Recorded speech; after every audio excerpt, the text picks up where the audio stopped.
Handling API failures gracefully by implementing retry logic with Redux-Saga.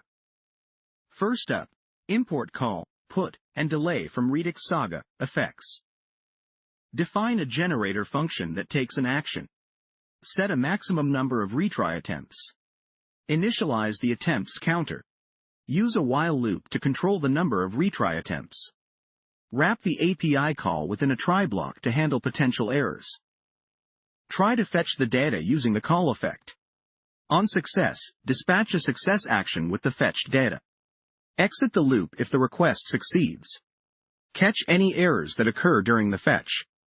Increment the attempts counter after a failed request. Check if the maximum number of attempts is reached.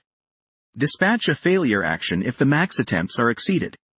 If under max attempts, prepare for a retry. Wait for a fixed interval before retrying. Close the loop and function blocks. Here's the complete setup for retrying API calls with Redux-Saga on failures with a fixed delay.